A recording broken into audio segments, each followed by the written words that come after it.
This week on Not Sauce for Work, Terry Tam is co-hosting. Eagle joins me back in studio. We discuss the quarterback carousel, gambling on games, and we ask Eagle to love us sexy. We also have rapid fire and another occurrence of Final Take. We'll go into all this and much more on this episode of Not Sauce for Work on the Hot Sauce Sports Podcast Network.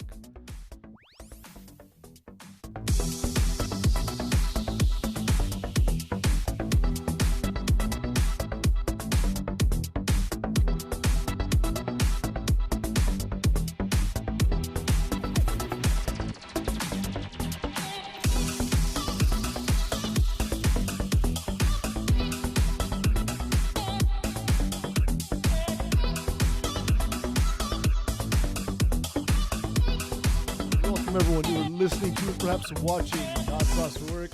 I missed my cue, even though I'm in the room with Eagle. For some reason, it's harder just because I'm not used to it. It doesn't matter, right? You just started as if I was telling you to start I without mean, it was looking close. at me. Like I was off.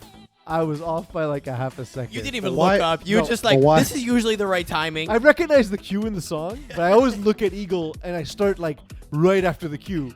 But for that reason, the actual cue is a second after that moment, right? Because it's bam, it happens. Look at Eagle. Okay, good to go. Why can't we hear the music? I can hear it. I couldn't hear it. Oh, that's Eagle issues. That's a me. That's a me. I forgot to hit this button here. Here, now you should be able to hear it. Can you hear it as now? long as people hear it. Yeah. Can you hear it now? No, I don't hear any music. You're lying. Now I do. Yeah. Now I do. Yeah, There we go. Well, As long as people can hear it, I don't care. Eagle, how was Albany? It's Albany. I mean, and not much to say about that. That concludes Eagle's coverage of Albany. Yeah, I think if I had known you were going, I think we would have like equipped you with a camera just to go around the city and talk about how over exaggerate how mediocre the city is. I mean, it would have been the Cleveland tourism video, just a lighter version of that because there was less to do. I was even next to the. Gone to compare all the Applebee's. Honestly, considering the fact that I was traveling on an executive credit card, there was very little to spend money on. But that's what I said in our chat when Alex, the intern, was saying something about Applebee's, and you're like, "There's no way I'm eating at Applebee's." I'm like, "Dude, it's Albany. You might not have a choice." I think it's Chili's and Applebee's, and that's it. So one of the I'm in software, right? So one of the engineers, the R&D director guys, was like, "Oh, I know this really good Italian place," and whatever. I'm like, "All right, cool." We go in, we have a table. It looks like a rundown Olive Garden already. It's not Olive Garden. It was Olive Garden. Now it's the ghost of Olive Garden. It basically that. And they're like, "You want any drinks?" People are like, "Oh, I'll take a Diet 7-Up, Diet Coke, whatever it is." And I'm like, "Oh, I'll take a Negroni." And the waitress looks at me and like, "A what?" I was like, this is not starting off well. She thought she said a racial slur. Yeah. That's the thing about these places, and you gotta love the people, how simple they are. Yeah. Simpletons, you know what I mean? Yeah, let's talk down to them. It's awesome. Yeah. We just lost the work in Albany completely. You have to tap them on the head, people that aren't from a big city, they live. I respect them though because they speak slower. They care less about what other people think. Like they kind of just do their own thing. Mm-hmm. They're very independent. I will say these people are in these rural, weird areas, like Montana. I actually was away for most of last week. Also, I returned to do a show that we didn't do. We did. Sorry. I returned to do a show that was canceled at ours. And then also a flag football podcast that was recorded without sound. Literally the only requirement for a podcast is to have sound. Wait, you came back on that day just to record? To do the two shows, yeah. 2.5 hours of silence. It was the two shows and to go see, and I had tickets to the premiere of Batman. Okay, I don't feel bad now. Yeah, I was going to come back at one point in the day, but I probably would have come back just for the movie. And so we ended up going to, so our travel plans were Mont Tremblant and Hawkesbury. We're looking for a bakery in Hawkesbury. This doesn't exist. No. One bakery in Hawkesbury? You should have told me. I know a few people that live there. Well, maybe they can tell me where a bakery is. Because my friends that live there were like, yeah, no, what you're looking for is a Montreal thing. Like, we go to Quebec. We go to the West Island if we need a... they go to Vaudreuil. Vaudreuil, yeah. Because so there was three. One was very evidently closed. The other one was someone's house. So I guess you have to do a pre-order. And then We go to Hawkesbury Center, where most of the letters are missing. And not only was the bakery closed, but there was just one store selling VHSs and belts. I felt like I was a B-plot in Stranger Things. That's the weirdest combo of item to sell. Well, I have a weirder one. Weirdest combo. I have a weirder one. It's on Saint Michel and Louvain in Montreal North, or Saint Michel. It's I know the corner. It's a pizza place. It's still there, called Super Point of Pizza Rebecca Halal. Okay. Yeah. So not this place. That place makes awful pizza, but the place next to it makes worse pizza. The name has changed 50 times, so I don't know it. But the place next to it, despite the name changes, has always sold pizza, like cheap 2-for-1 pizza, and wigs. Hair and food. That's the weirdest combo. What was it? Belts and what? Belts and VHS. Like VHS DVDs, tapes? like media, like VHS tapes media. or hair and pizza. VHS and belts. Yeah. VHS tapes and belts or hair and pizza. I can't figure out which one is more weird. So if you're alone watching a VHS by yourself, you can also hang yourself, I think is the... But we're not wishing it on people, of course, but yeah. That's the appropriate action, but, we don't want you to do it. We don't want you but if it's your choice. We also don't want you putting wigs in your pizza. We do suggest it, though. Yeah. So. We don't recommend it, we do suggest it. Yeah. It's like the least amount of suggestion, like the lowest level of suggesting something. What's the word? Mild acknowledgement. We mildly acknowledge. Mildly acknowledge that this place might be good. No, we mildly acknowledge that it exists. Well, yeah, okay. And it's a place. I'll take that. Yeah, that's a good one. I'll take that. Hawkesbury Center, you can't miss it. Do check out the belts at VHSs. It's the only thing open. It's a very, very sad... I can't even call it a mall. It's emptiness. It's just emptiness. Both in physical look and emotions. That sounds like Albany. Yeah. So I did go see the Batman. I really enjoyed it. I heard it was good. It is excellent. So we have a chat group with our friends that are really into it, and I specifically did not read any reviews. I did not watch a single trailer. I just wanted to go in and enjoy it. I got the feeling from the first teaser trailer. I'm like, okay, just based on the look, I think it's going to be awesome. It's going to be what I want. And it didn't disappoint. And so I then went home, unable to sleep because I really had a good time watching it. I started going through all the stuff that the chat group had been sending through the months. And then I came across reviews. And this is why I don't trust reviews. First of all, never. Nobody can tell you what you like, right? So that's the first reason why reviews are stupid. Yeah. Just in general.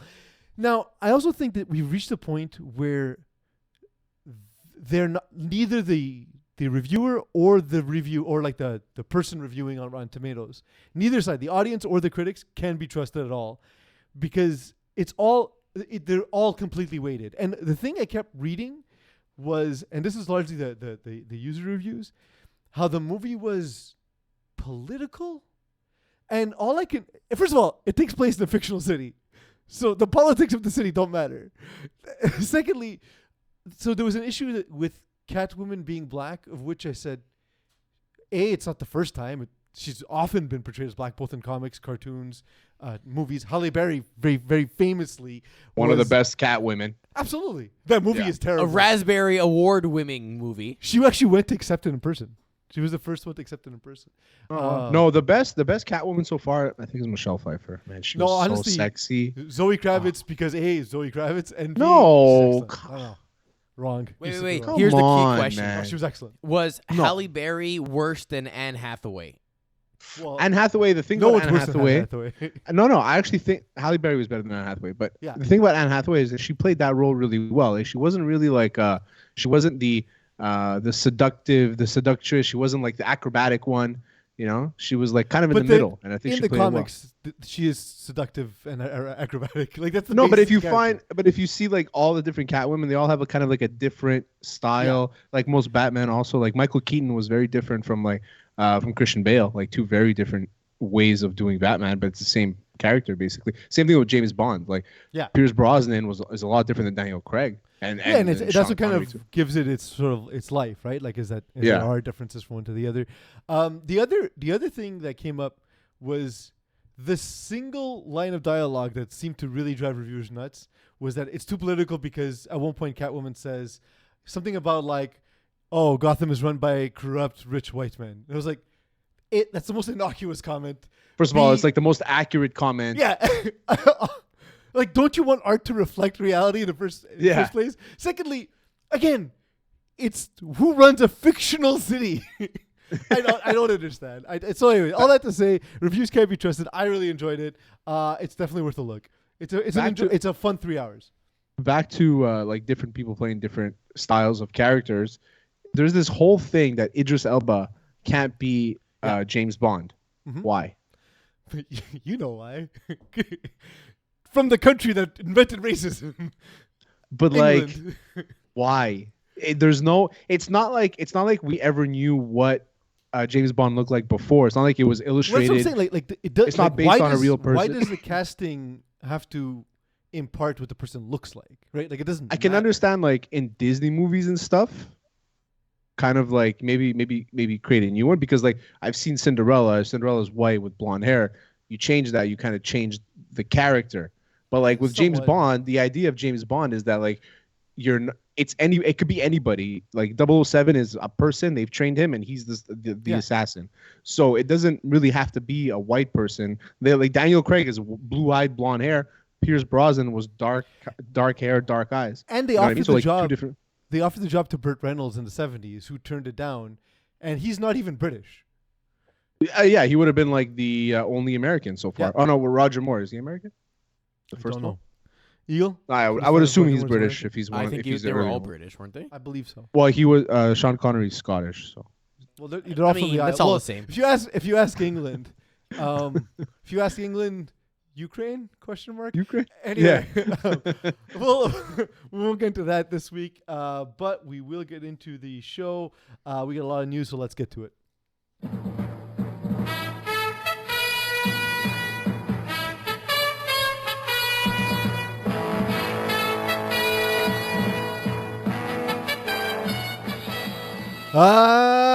Terry, it's the news.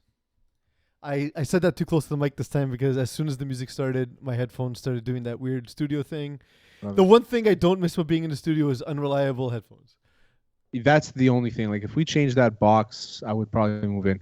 Let's look into like redesigning that whole place. It's not even expensive. Eagle has sent me 100 of them, and I just haven't had the time to look at them. It's Eagle. I'm going to do something unprecedented. I'm going to take the blame for something. It's my fault. Yeah. Wow, Eagle. I've sent him so many links, including ones on Kijiji where guys like, it's a brand new board. I just want to get rid of it. I'm like, please, just go pick it up. I'll give it to you with a hand job. Just show up. Just show up. The hand job won't even be rusty. It'll be good. I'll even spit on my hand. Yeah. You see? Good. Good folks on the internet. Yeah. The only good people are on the internet, right? Yeah. Only good people. Only good people. I mean, what bad person would want to be on the internet? Especially offering sexual favors. The NFL gave us a storyline early in the week. I haven't had a chance yet to listen to you and Duke. Maybe you guys talked about Calvin Ridley. We'll touch on it as well. But I thought that was going to be the big news. And instead, all of the quarterback movement has taken the headlines. Aaron Rodgers gets his way and signs with the Packers. Yeah. Or does he? I mean, like, it's the strangest story. It's not. Weird, yeah. It's somebody who likes attention and who wanted more money. Well, he got both things. Well, rather, the way it was reported, I think, is the part that's weird, right? Because Ian Rappaport comes out and says it's a 4-year, $200 million a year, cap-friendly. I don't know how they managed to make that work, but whatever. Okay, fine. No problem. Probably means they can get out of it in the last year. Cap-friendly, $200 million. Then Pat McAfee comes in and says, no, that number's wrong, and he hasn't signed the contract yet. And then Rappaport doubles down, and then McAfee doubles down. And I think at this point, we all trust McAfee because literally they're friends. McAfee. And it's and also Aaron Rodgers came out saying that those numbers are a lie. Yeah, but he's like, but I am going to re-sign with the Packers. We just haven't finished the contract. I love it. It's a lie, but also not following up with what the numbers are, though. Well, I mean, it's going to come out it's going to come out eventually. Why would he have to say it? So. But I also so if it's we know how this business works. If Ian Rappaport didn't get the number from the Aaron Rodgers, he got it from the Packers, right? Exactly. Like, yeah. those are the only people in the room. They're That in the could room have where it been happened. Maybe the Packers fucked themselves here, and they're like, Aaron Rodgers is like, the only way I'm signing is if you give me $200 million for 4 years. And they're like, oh fuck. And then they tell Adam Schefter, we're gonna sign him, but he only wants $200 million for 4 years. And then Schefter goes out and tweets. Rappaport goes out and tweets this, and then Aaron Rodgers is like, okay, I'll take it. He takes his money. $200 million. Yeah, all right, but that cool. number's false. Inside the contract. But they never. Yeah, exactly. It's false. It's just, $501 million. But it's you know what it is that the when it says $200 million, it's because there's a whole bunch of language probably relating to incentives, guarantees. Like, yes, obviously we don't have all the details. I would be shocked if it's not around that, based on the fact that he's going to be 45 a year, I think. Right now, the highest paid quarterback per year in the NFL is Matt Ryan. I'm positive this will be at least $1 more than Matt Ryan. No, it's because Brady's gone. He's 48 million this year. I thought it was Mahomes. No, this year is the highest year in a Matt Ryan contract, 48 million. Yeah, Eagle, because Mahomes' big contract hasn't started paying yet. Yeah, well, it starts this year. It starts this year, but it's scaled. Like, not all the years are. He's not making like 50 it's like in year. hockey they do it in reverse. Yeah. In hockey they front load. In the NFL they back load. You can also. I have a feeling this contract is a little front loaded though, and they can get out of like 20 million in the last year or something. It all depends on where you are in your career, but like you would obviously take a front loaded contract if you're where Aaron Rodgers is. Exactly, right? Exactly. Take all the money now, and then they'll cut you whenever they want. Yeah. If the last year's like an option, like both sides will agree to how much will it cost us to get rid of you in the last year, But now the debate is, what do they do with Jordan Love? Like, Jordan Love gets traded. I mean, like, you draft this guy, and now you're telling him, okay, well, we're not going to put you in for the next 2 years, and now we're not going to put you in for another 4 years. What I'm annoyed by is, I thought for once, because I'm the one in our group chats on the show, I'm always the one saying, guys, the answer to the question of why in sports is always money is the answer, right? And so for once I thought, hey, maybe this isn't money. Maybe this is just somebody who wants to be treated with respect, wants to be involved in the decision-making process. He wasn't happy that they drafted his replacement. And then it ends up being about money. And now that draft pick is completely wasted. I think it's more like a spite/vengeance thing where it's like, you think I'm getting old and I can't play? I'm going to win MVP 2 years in a row. Go fuck yourself. No, but yes, okay, that side of it I get. But I'm saying all this posturing was just to get more money. Oh, yeah. And I thought it was because he wants to be in the room, to be involved with the decision making. He was upset that they didn't discuss sort of the succession plan, and instead, again, none of these things are relevant. Give me $200 million, which, by the way, is exactly how I would negotiate a contract. So it's fine. I just thought for once it might not have been that. Russell Wilson goes to the Broncos, and John Elway is finally able to evaluate a quality quarterback that was developed by somebody else. It's the second time he's done it. At the very least, you could say John Elway is very good at knowing, look, let's give up and let's just go get something we know works. He did it with Peyton Manning and Russell Wilson, bringing Russell Wilson into what is probably now one of the most challenging offensive divisions. It's nuts to see the AFC, and I made an awful graphic that we didn't release because it was so bad, but I put like all the pictures of the quarterbacks in the AFC, and it's crazy how stacked the AFC is now. Yeah. It's nuts. Yeah. It's at the quarterback position. Tua, yeah. And, I mean, first Tua, second Tannehill, then whoever's going to throw for the Colts.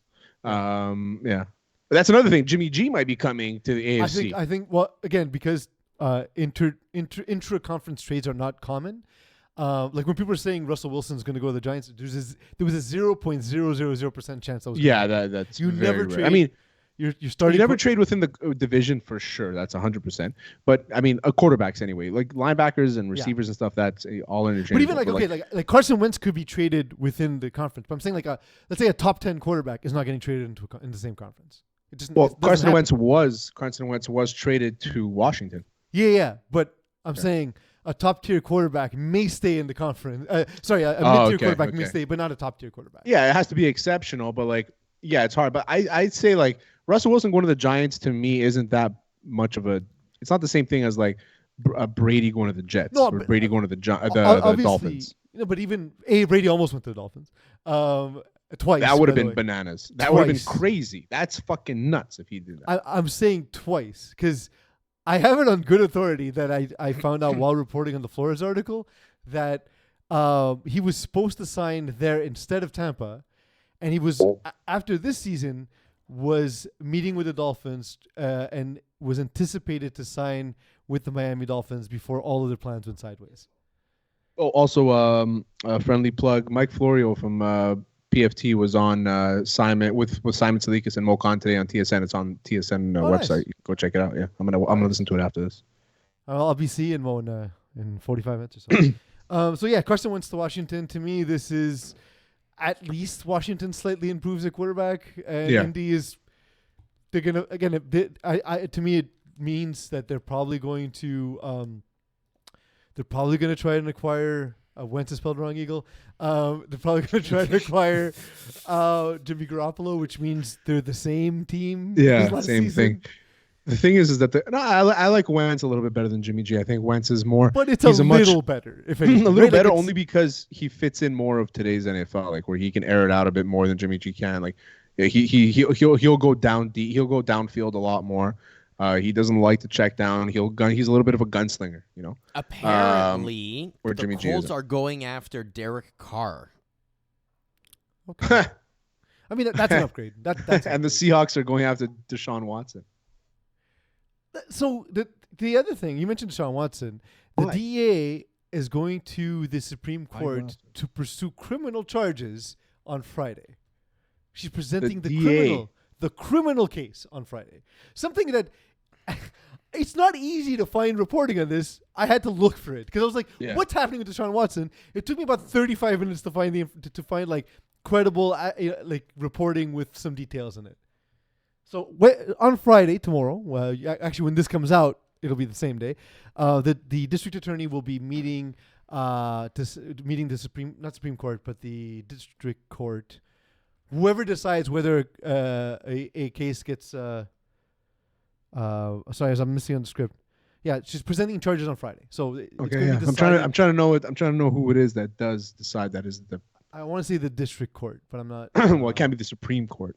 It's not, that's what I'm saying. I kept saying Supreme Court, but it's not. Yeah, I don't think it's Supreme Court. But yeah, anyway, that's pretty fucked. Like, and now the Seahawks are looking at him. It's a little crazy to me. It's a little crazy. Just a reminder, we are Canadians, so we sometimes do make mistakes with American Legal. bureaucracy. Yeah. we have different bureaucracy, so Yeah. we may get some terminology wrong. With regards to the Russell Wilson trade, though, when I saw that, I was like, "Oh, they wanted Rodgers and then settled on Wilson." Like, because it happened 2 hours later. That's not an accident, right? The Seahawks 100% won that trade. Like, there's no. I don't think it matters. I think No, but both teams but get the Seahawks set themselves up. Denver wins in that they improve, so it doesn't matter. Like, who Oh cares? no, yeah. Because if you have Drew Lock and those picks, then it doesn't matter. Yeah, exactly. That's for sure. They've improved. There's no doubt about that. It's So a I good don't- trade like- both sides. But I look at Seahawks and I'm like, with what they did in this trade, it was excellent. Oh, You know, it getting a is. solid tight end, quarterback that can play. Maybe he's not your Can't. future, obviously. Nope. But he can play. No, he played in a tough division, and he Yeah. was there. He's not very good. Like you're right. He physically showed up. he was What did we physically say? there. What did we say about the Hawkesbury Center? That we moderately acknowledge its We existence. moderately acknowledge its existence. We Yeah. moderately acknowledge Drew Lock. Drew Lock's existence. Yeah, absolutely. But like, no, he was there physically. You know, he threw a couple touchdowns here and there. You know, he was tough, but he can play. He can play. He was there. I'm not willing to He give was you that there. he can play. He can put on a jersey. No, he can play. Maybe. I was a haven't Drew Lock seen guy it. in college. I liked him coming out. I was like, I think he's Yeah. going to be a But long time NFL. that's how wild is it though? Like, he might be a long time in the NFL. Like, at the very least, he'll be like, Like a 10-year backup. yeah, that's fine. And that's Yeah. that's still the top 2% of the industry. So, amazing. But how insane is it, Terry? We see this all the time where guys are stars in college because you don't get drafted unless you're an absolute star, right? Like the Yeah. best of the best.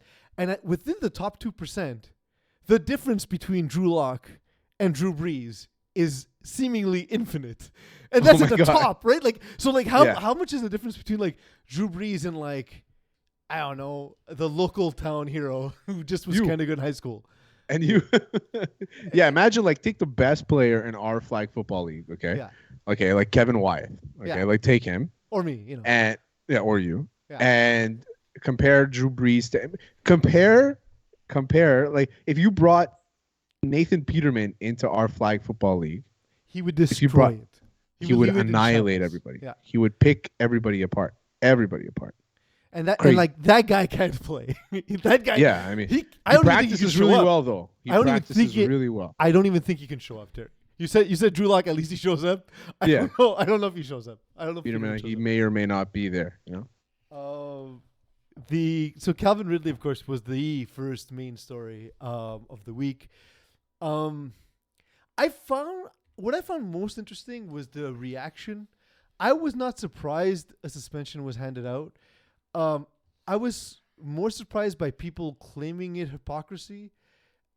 I want to hear your take, but I'll kind of maybe it's my like cold heart that's sort of filtering this differently from other people. But what are your thoughts? Because again, I don't know if you talked about it on the other show. I haven't heard it yet. So not too much. No. So like we're talking about like what do I think? Is it like more like because was he overly penalized? Well, I think he was, but I think there's reasons for that are fairly obvious. Money, like you said. Anytime money. you have to ask the it's question always why, money, right? Yeah. But it's money. It's the NFL's not seeing the money that he gambled. But people are saying that he was punished, but it's hypocritical because the NFL is in bed with gambling. No, it's not hypocritical that they suspended him for what he did. It's hypocritical that people that literally have done 1 billion gajillion times worse only get 2 game suspensions, and this guy's getting a full year for making a bet on his team. Including like battery, assault, domestic violence. Yeah, I'm talking about Ray Rice. God forbid you bet on a game while you're injured, right? But Roger those two Goodell things saw the video. Imagine you run a business. Yeah. You see the video of your employee beating the shit out of a woman in an elevator, and you're like, oh yeah, 2 games. Yeah, 2 games should be enough for him. I think so. But there's a couple things though. A, they're not related, and all suspensions are collectively bargained. So I understand this, but like but at the end of the day, it's written down that if you gamble, they're 2 separate. They're not the same. They're separate, right? So if in their policies, everything has been collectively bargained for gambling reasons. If you get caught gambling, it's a 1-year suspension. Mm-hmm. Domestic violence reasons, as per their policy, according to what they've been handing out as suspensions, is a 2-game suspension. So the system's broken at some point. So here's the thing. It's not, because it's doing what it's meant to do. It's generating income.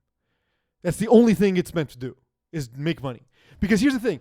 The NFL's doing something here where they're signifying that there is the integrity of their results matter, not the integrity of the sport. Because we watched Brian Hoyer start an NFL game because the NFL needed to make money through a pandemic.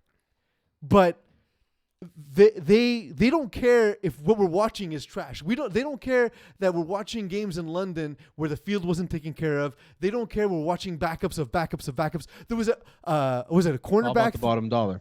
Who Hinton was throwing for the Denver Broncos. He's not even a quarterback. So you don't care about the integrity. You care about the integrity of the results. And why? It's because your partner, and this is going to sound cold and callous, this is not what I believe. I think, honestly, I'd be okay with giving people lifetime bans for committing domestic abuse, because just don't commit domestic abuse. Don't do it. Like, it's a decision. You chose to beat somebody. You don't have to do it. The thing is, the part of this that's cold and callous is that women and children are not partners with the NFL. DraftKings and sportsbooks, they are. And so they don't. Sure. If there's any doubt, and you see it, you're on Twitter as much as I am, Terry. You see as soon as there's a questionable anything in the game, NFL fixed.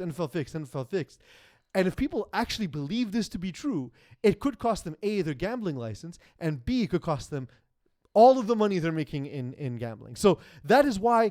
And then when Calvin Ridley says it was only $1,500, the fact that it's such a small amount gave the NFL a chance to grandstand and be like, look how serious we are being about this. So your money is safe with us. That's he's an idiot. He's an idiot for saying the amount, but like I thought that was written by NFL PR. I thought that was who's his agent? What are you doing? Take away his phone. at the end of the day, I think that we're gonna have to take a look at this because like fighters and boxers, like they can bet on other fights. Like they're allowed doing that because they have zero impact on the fight. You know what I mean? Like they can problem bet is, on like, the fight. Calvin Ridley has more information than you or I about his team and other teams. Exactly. Yeah. I agree. I don't think that they should be allowed to gamble on the games that they're a part of. I don't think they should be able to gamble. He knows more about the Rams than you or I know, right? Like he has friends on the team. He has information about like if I understand why playing hurt but isn't on the injury list type of thing. No, I understand why you can have gambling, and I'm okay with the zero tolerance. I'm okay with the zero tolerance. Like I'm not like because you open it up too much, and as soon as you give him an inch, he's gonna take the entire rope. You know what I mean? And it doesn't.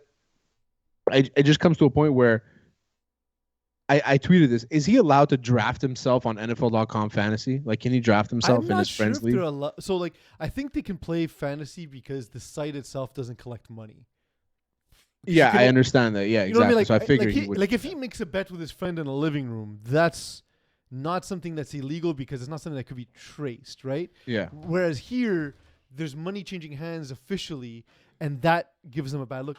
It's suspension. It's a suspension for.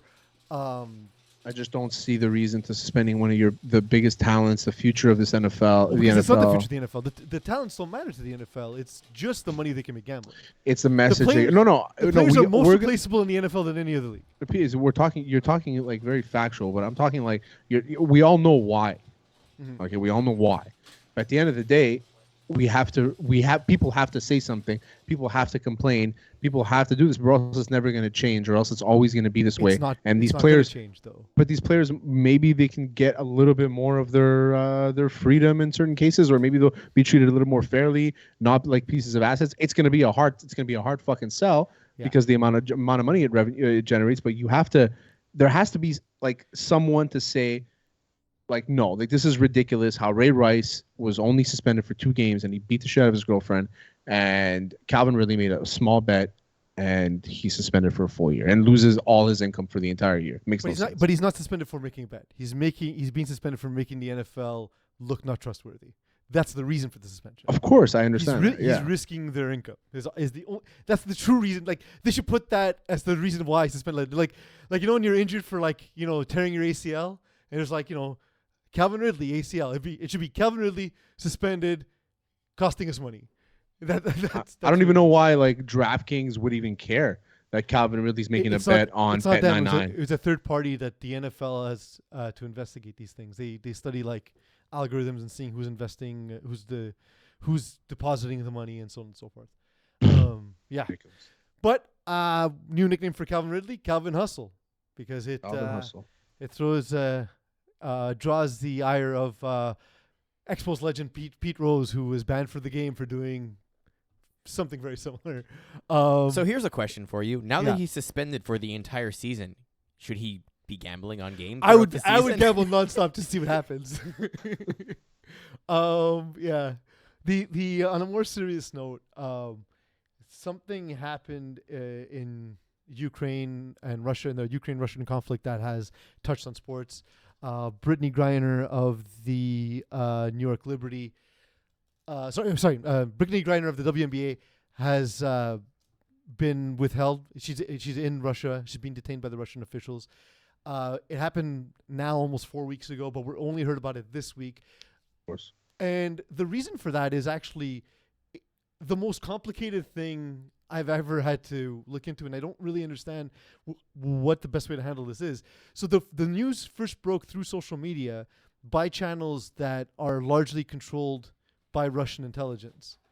And the fear is that if they actually pay more attention to this through social media, through change.org, what happens is that this makes her a greater political asset and actually further endangers her life. So showing support for her endangers her life.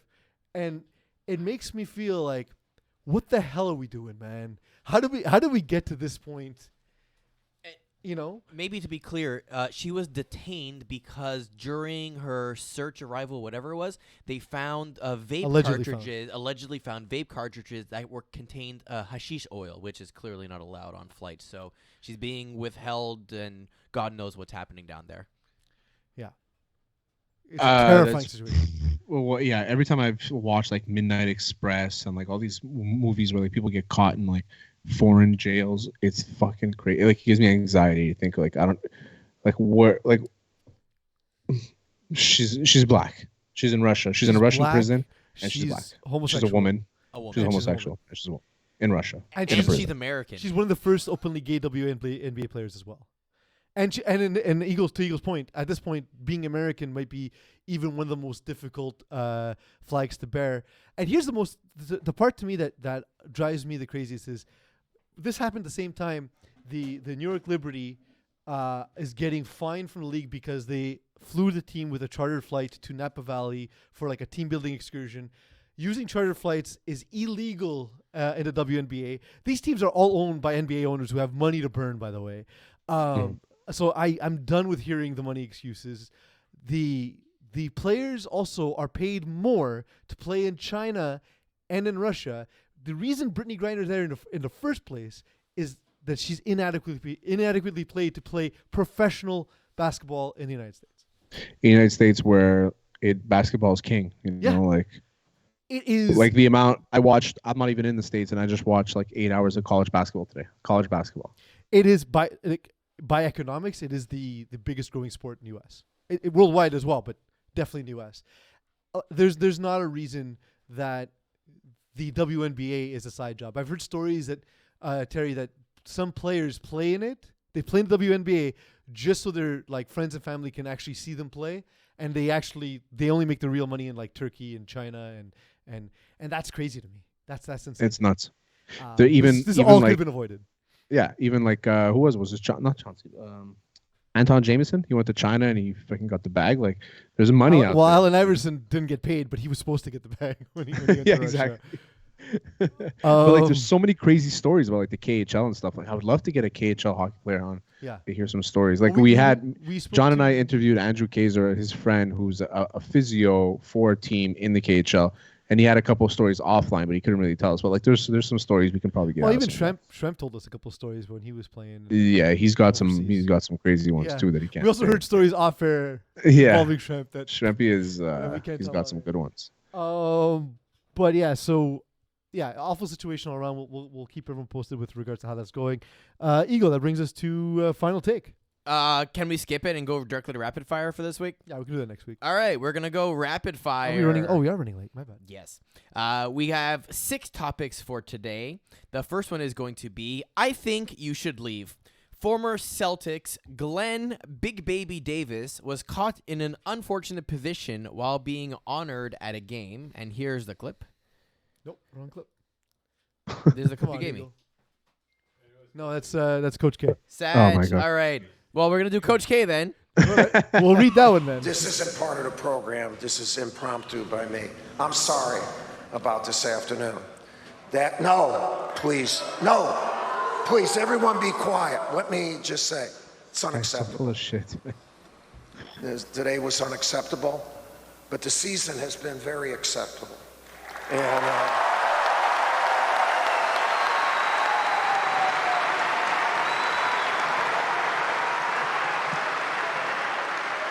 This guy is and I'll such tell a you, fucking the season isn't loser. over, all right?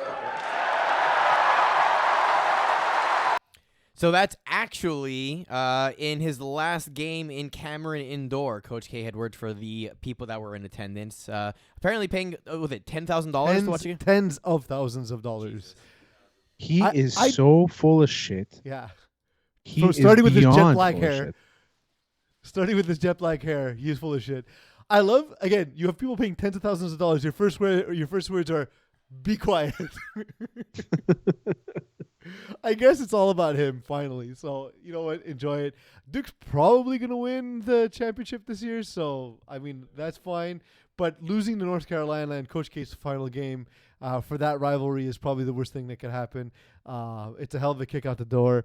Like I said, I loved, to me, you couldn't write it in a comedy. It wouldn't be believable if it was in a sitcom. That people show up to watch your final game and your first words to them are, be quiet. All right, next one. Jerry World. A 25-year-old woman has come forward to claim that Jerry Jones is her legitimate father. That's nuts. This is after having paid someone off or something? What's the whole story on So this? this is actually comes on the heels of we found out that Jerry Jones basically has a fixer who's on the payroll who gets paid largely to make problems go away for him, the team, and players. And it's been rumored for years, of course. Terry, you know this better than most, being a Cowboys fan. But we actually know of this person's existence for real. And then this comes out where essentially he paid the mom for like a non-disclosure agreement. And now she's 25. She's basically saying, listen, I just want to be acknowledged by my father, which seems to be like a normal request. Yeah, that's cool. Don't know if this is related to money or not. It's impossible to know, of course, but it just seems strange to me that the people that are most successful don't realize that you can just cover your dick and you won't have to pay out lots of money. They just think that they're unstoppable, man. That's all it is. And Jerry Jones is another one. He's still managing the team, and he's fucking. He can't even see 5 feet in front of him. He still has a flip phone. Well, I mean, based on how they've managed their future, we'll see. Yeah, we'll see if you can see in front of him or not. All right.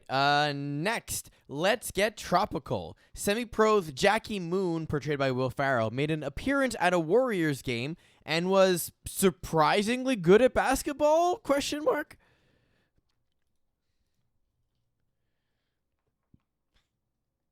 At this point, I guess anyone can hit midcourt threes. There's no sound, so I guess I'll just Yeah, I know. Well, because there's the audio audience as well. He's hitting threes from the logo. As we said, it's Jackie Moon, Will Ferrell's iconic character from the movie Semi-Pro. I actually, anytime I've done play-by-play, I watch Semi-Pro while I'm doing my prep because it helps keep me in my element. Because I do like that comedic take on broadcasting. I think this is the same clip over and over, Eagle. Yeah, it is. So we'll move on. I will say I wish it was the other clip because I was like doing something at the same time. No, you wanted the one where he's jumping in front of Klay Thompson, right? Yeah, that's it. I was like, "Yo, Jackie Moon, you got to close out, man." Like, I thought you were an ABA basketball player. You got to close out. You know what I mean? It's just after all those years, after he traded away his washing machine. Yeah, it's just never the same. Never the same. He's just a jive turkey, is what he is. Just a jive turkey. Did you call him a jive turkey? Yeah, you couldn't have said jive turkey. Great movie. Miss it. All right. Next, probably the biggest news that we don't have as a big story here. The art of it the broke like an hour before the show. Yeah. After what was a contentious negotiation, I think 79 days is how long it's been on. The MLB and the MLBPA have reached a tentative agreement to go back to work and start the new season sometime around April 15th or so-ish. Yeah, I don't have the details because I was working on the script because it broke literally, like I said, right as we were starting to get ready to do the show. It broke, but it unbroke. It unbroke? What happened? Like it's they're saying a lot of people are saying that it might just be pushed again. Well, it's tentative. What's interesting about this is it's shown the bubble season, not the bubble season, but the shortened season that happened during the height of the pandemic showed both the owners and players that they can sacrifice a little money if it means getting the deal they want. The last collective bargaining agreement was really unflattering to the players, so they're trying to get more specifics relate to player service manipulation, which if you're a baseball fan, if you're a Cubs fan, for example, and you waited forever to see Chris Bryant play when you knew he was good enough, or Strasburg was the most obvious, I think, manipulated service time we've ever seen. It's really an unfair advantage that the teams have, and like the top of the sport gets paid very well, but then like what they're trying to do as well is sort of raise the middle income, because raising the bottom income costs the owners nothing in comparison, and then the top salary is already really high, so it's trying to work something out for that middle class, and it's been a really contentious issue. So I'm curious to see how that all played out. We'll get some work on that as soon as the details come out. The issue is that it's so top heavy. Where they spend their money is so top heavy. Like people like Mike Trout, who aren't even like Mike Trout, can walk around the city of New York and people won't recognize him. Yeah, like, you know what I mean. But that's because he's boring though. But it's baseball, but he's the highest paid player in the world. Yeah, athlete in the world. So that just goes to show you how baseball it pays out, and then you have people in AAA and 5A that are under not minimum wage in some cases. minimum wage, and they don't have places to live. Like now it's changed, and they put a lot more money in, thank God. But yeah, they just don't really care about the bottom. Like it's just that's how it is. And Rob Manfred he's in his short period of time, he's become like the worst commissioner in sports, and the least popular by a lot. Yeah, And that's by tough far. because nobody likes Goodell. So Yeah, if you can he's be an less asshole. popular than Roger Goodell, that's striking. But at least he always comes up with a deal for the players. yeah. And our last rapid fire for today, woman after our own fart. A North Carolinian woman has been asked by the local DMV to remove her vanity plate that she paid to acquire. The plate simply reads FART. But so when you're processing it at the DMV, why is it not an issue when she paid for it? Yeah, Why was she allowed to purchase it and then not put it on her car? Yeah, it's very seems weird. What would you strange. put as a vanity plate? Hot Sauce Sports. HotSauceSports.ca. I think we have a 7-letter max in Quebec. Yep. So Mine would be 8 = capital D. Peas is taken, by the way, and it's by someone we know. Eagles what? Peas is taken Oh, it is. Eagles By who? taken, I checked. by Peter Giannis, son of famed. Oh, wow, that's the guy who pretty was funny. most angry at our interview with David Sampson, Yeah, head of the that's Montreal pretty funny. Expos complaint club. The I Miss on Montreal Expos where they Yeah, hated us. I don't want anything to bring the team back, but let's complain and be a bunch of old farts. Yeah, exactly. It fits for the license plate. Terry, you should get Putin. Yeah, that'd be good. Oh yeah, that would I do. I do that. V. Putin. Vladimir Putin. You know that's how they spell his name on TVA and stuff. Yeah. Like as So Putin. weird. It's so weird. So dumb. So dumb. Because because if you put Putin the way he spells it, it's putain. So I guess it's a swear word. I don't even know. But They're that's his idiots. name. Anyway. It's his name. It's We digress. Terry, thank you for everything you've done today. Mo Khan, thanks for your patience. Eagle, thank you for your production. I want to thank everyone who's taken a moment to like, to subscribe, to Terry, rate, your to mic's doing review. that thing again. It's adding to the beat though. Yeah. So it's a remix. I want to thank Terry for remixing our theme song, but most of all, I want to thank you all for letting me be myself. You've been listening to Hot Sauce Sports.